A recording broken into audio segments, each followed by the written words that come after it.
Hello and welcome everyone. Our today's question is pretty easy but requires little bit of thinking. Question name is K-Panagram. We have given a string and an integer key.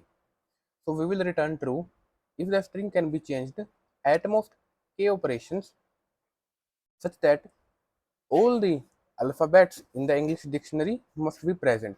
So we have this string and k is equal to 0 means we cannot change any character. If k is, suppose here we have 25 means we can change 25 characters at most.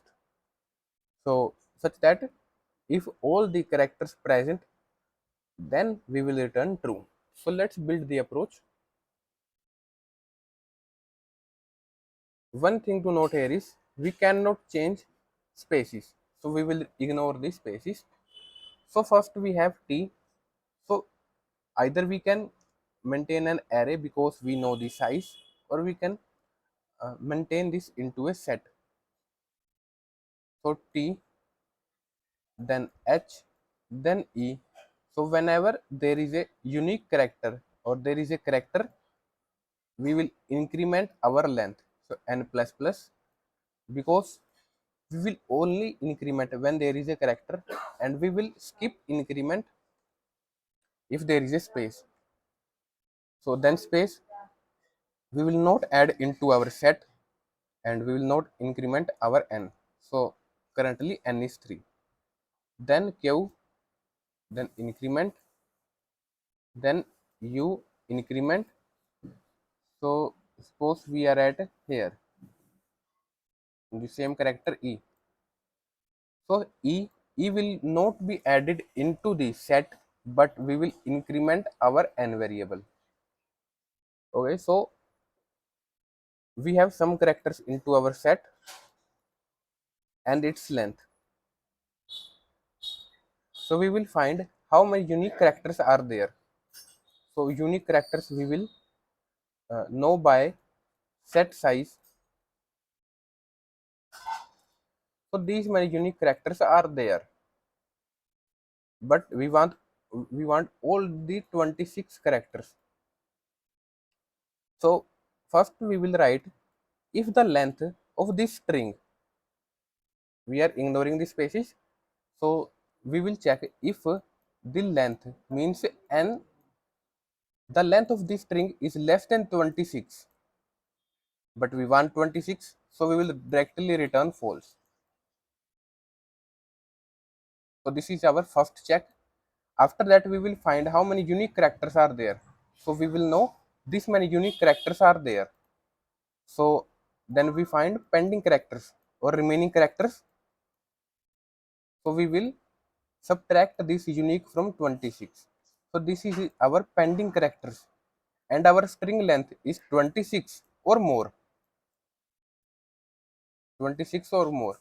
So we have n is equal to 26 or more, means our length, our string length is 26 or more. So we can swap some characters um, to make all these, to make all the 26 characters. So these many pending characters are there, and we have a operation k. We can swap the k characters at most, and we want pending characters. So if pending characters is less than or equal to k, then we will return true.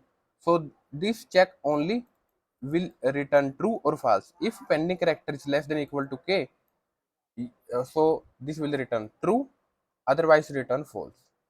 So that's it. Let's code this.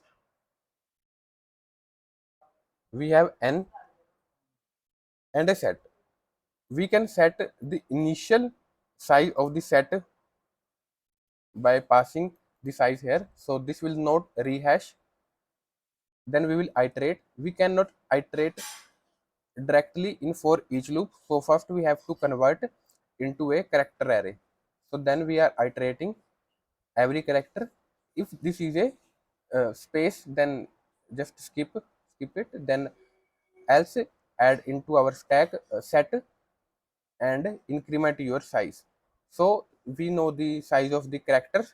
If the size of the character, if the size of the string is less than 26, means so we'll directly return false. Else we have 26 or more characters. Some characters are unique, some characters we have uh, frequency 0, or some characters we have frequency greater than 1, but we are only interested in frequencies 1. So we will know how many unique characters are there. So unique character is equal to set size, and we also need to know how many remaining characters are there. So this is the need. We want these need characters, this need number of characters into our string by swapping some characters, and we can swap at most k characters. So if this need, our need is less than equal to k, so this will return true, otherwise false. Let's submit this code.